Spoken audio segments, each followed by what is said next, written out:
Welcome to సెసిటీవీ. నేను రఫీ. సిరిసిల్లలో దారుణ ఘటన చోటు చేసుకుంది. మైనర్ బాలికపై 17 సంవత్సరాల మైనర్ బాలికపై అత్యాచారం చేశారు ముగ్గురు యదవలు. ఆమె రాసింది ఒక లేఖ రాసింది. ఈ లేఖలో చూస్తే కళ్ళంపడి నీళ్ళు వస్తున్నాయి. ఇక్కడ చూడొచ్చు. నా ఇజ్జత్ పోయింది, నేను చనిపోతున్నా అని చెప్పేసి ఒక లేఖ రాసింది. వినోద్ అనేవాడిని అసలు వదలొద్దు. ఇక్కడ ఏం జరిగిందో తెలుసుకునే ప్రయత్నం చేద్దాం. వీళ్ళది సిరిసిల్ల. తనకి 17 సంవత్సరాల మైనర్. ఆమె చనిపోయింది. చనిపోయిన తర్వాత ఒక లెటర్ బయటపడ్డది. వాళ్ళ పేరెంట్స్ ఏమనుకున్నారంటే సూసైడ్ చేసుకొని చనిపోయింది. వాళ్ళ పేరెంట్స్ ఏమనుకున్నారు, తనకు ఆరోగ్యం బాగాలేదు, ఏదో డిప్రెషన్లో చనిపోయింది అనుకున్నారు. కానీ అది కాదు అసలు మ్యాటర్. తర్వాత లేఖ బయటపడ్డది. లేఖలో ఏం రాసిందంటే వీళ్ళు కూరగాయల వ్యాపారం చేసుకునేవాళ్ళు. అదే కూరగాయల వ్యాపారం చేయనీయకుండా చేసిరంట. ఒక ముగ్గురు వ్యక్తులు ఉన్నారు. ఆ ముగ్గురు వ్యక్తులు ఏం చేసిరంటే ఎవరు లేని టైంలో వీళ్ళ ఇంటికి వచ్చి ఈమె పైన కత్తులు చూపించి బట్టలు లేకుండా వీడియోలు తీసి, న్యూడ్ వీడియోలు తీసి, ఆ వీడియోలు మొత్తం వైరల్ చేస్తాం మేము, నువ్వు నాకు సహకరించాలి, నాతో పనుకోవాలి అని చెప్పేసి చెప్పిరంట. క్లియర్గా రాసింది. తను రాసింది, నా ఇంటికి వచ్చి కత్తి చూపించి నా బట్టలు తీసి ఆ వీడియోలు రికార్డ్ చేసి ఆ వీడియోలు మొత్తం బయట సర్క్యులేట్ చేస్తామని చెప్పేసి బెదిరించి నా పైన అత్యాచారం చేశారు. 2 సంవత్సరాలుగా అత్యాచారం చేశారంట. తనకి ఇప్పుడు 17 సంవత్సరాలు. 2 సంవత్సరాల ముందంటే 15 సంవత్సరాలు. 15 సంవత్సరాలు అంటే పాప చిన్న పాప. ఆ పాప ముగ్గురు మృగాలు అత్యాచారం చేసినట్టు 2 సంవత్సరాలు. ఇంట్లో చెప్దామంటే వాళ్ళ తల్లిదండ్రుల్ని చంపేస్తామని బెదిరించారంట. వాళ్ళ నాన్న చంపేస్తామని బెదిరించారంట. వాళ్ళు కూరగాయల వ్యాపారం ఏదైతే చేసుకున్నారో అది కూడా చేయనీయకుండా చేసిరంట.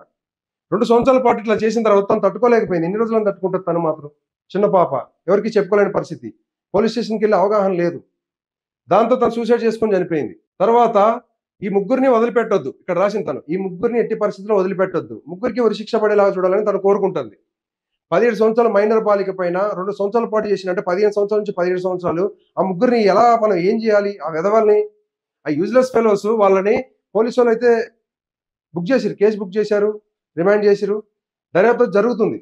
కానీ వాళ్ళకి ఎలా ఇప్పుడు శిక్ష పడుతుంది? ఆ ముగ్గురు ఇప్పుడు ఏం జరుగుతుందంటే వాళ్ళని పోలీసు వాళ్ళు రిమాండ్ చేశారు, విచారణ చేసి కోర్టులో సబ్మిట్ చేస్తారు, వాళ్ళకి శిక్ష పడుతుంది. తర్వాత ఏమవుతుంది? కొన్ని సంవత్సరాల తర్వాత లేదంటే కొన్ని నెలల తర్వాత బెయిల్ వస్తుంది.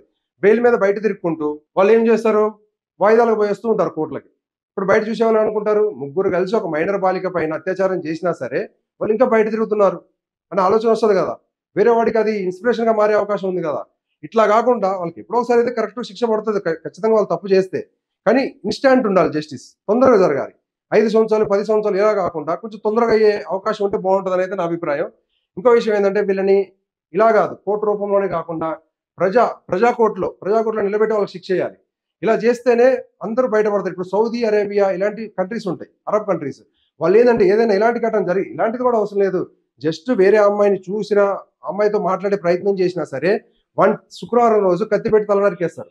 అలాంటి జస్టిస్ కావాలి, అప్పుడే భయపడతారు. సౌదీలో రేపులు జరగవండి. ఏ అయితే ఉన్నాయో సౌదీ తర్వాత అరబ్ కంట్రీస్ వాటిలో రేపులు జరగవు. దానికి గల కారణం ఏంటంటే వాళ్ళకున్న చట్టాలు. ఆ చట్టాల ప్రకారం మన దగ్గర కూడా అలాంటి చట్టాలు అయితే బాగుండని అయితే నా అభిప్రాయం ఉంది. మీ అభిప్రాయం ఏంటనేది అయితే మీరు కామెంట్ రూపంలో తెలియజేసే ప్రయత్నం చేయండి. ఆ విధవలకి ఎలాంటి శిక్ష పడాలి? ఆ విధవల్ని ఉరి తీయాలా లేదంటే ఎన్కౌంటర్ చేసేయాలా సజ్జనార్ గారు చేసినట్లు? వాళ్ళకి ఎలాంటి శిక్ష పడాలని అయితే చూడండి, చెప్పండి, మీరు కామెంట్ రూపంలో తెలియజేయండి. దీని మీద ఇంకా ఇన్ఫర్మేషన్ ఇచ్చే ప్రయత్నం చేస్తాను మీకు నెక్స్ట్ వీడియోలో. Thank you.